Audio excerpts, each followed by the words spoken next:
মাছ চাষি ভাই বন্ধুগণ আসসালামু আলাইকুম। তো ইতিমধ্যে আপনারা ভিডিওতে লক্ষ্য করতেছেন তেলাপিয়া মাছের রেণু কিভাবে উৎপাদন করা হয় এবং 28 দিনে হরমোন কমপ্লিট করে এই মাছের পোনাগুলো আমরা 64 জেলায় চাষিদের কাছে কিভাবে মাছ বিক্রয় করা হয়। তো সম্মানিত ভিউয়ার্স, আপনারা ইতিমধ্যে লক্ষ্য করতেছেন তেলাপিয়া মাছের রেণু। তো এই মাছের বয়স হচ্ছে 6 থেকে 7 দিন। এখান থেকে সরাসরি আমরা হাফাতে দিয়ে দেব। এখানে হাফাতে রেখে 28 দিন হরমোন খাওয়িয়ে এই মাছগুলো সরাসরি পুকুরেও দিয়ে দিব, অথবা পুকুর থেকে হ্যাচারিতে তুলে শাওয়ারিংয়ের মাধ্যমে বাস এবং পরিবহনের মাধ্যমে বাংলাদেশের যে কোনো জায়গায় অর্ডারের মাধ্যমে হোম ডেলিভারি দিয়ে থাকি।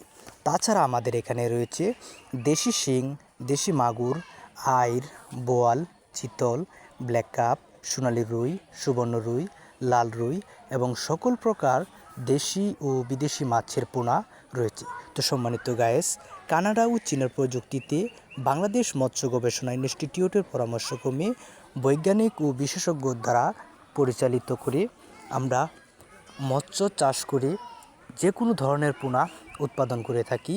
এখানে সকল প্রকার দেশি বিদেশি মাছের পোনা পাবেন। তো ভিডিওতে লক্ষ্য করতেছেন এই প্যাকেটিংয়ের মাধ্যমে রয়েছে ঘাস কাপ, রুই, কাতল মাছের রেণু। তো এই রেণুগুলো আপনারা ইতিমধ্যে লক্ষ্য করতেছেন কিভাবে প্যাকেটিং করা হচ্ছে। এভাবে প্যাকেটিং করে 64 জেলার যে কোনো জায়গায় হোম ডেলিভারি দিয়ে থাকি। তো সম্মানিত গায়েস, আপনাদের যে কোনো ধরনের মাছের পোনা লাগলে আমাদের স্ক্রিনে দেওয়া নাম্বারটিতে অবশ্যই কল করবেন এবং কি মাছ চাষ করে লাভবান হওয়া যায় এবং কত % খাদ্য খাওয়ালে আপনার লাভ হবে কি হবে না তা বিস্তারিত আমাদের কাছ থেকে জেনে নেবেন। তো ভিডিওটি ভালো লাগলে আমাদের চ্যানেলটিকে সাবস্ক্রাইব করে দিবেন। আর নিত্য নতুন ভিডিও পেতে আমাদের সাথেই থাকবেন। ভিডিওটি দেখার জন্য আপনাদের ধন্যবাদ। ভালো থাকবেন, সুস্থ থাকবেন। দেখা হবে অন্য আরেকটি ভিডিওতে। আসসালামু আলাইকুম।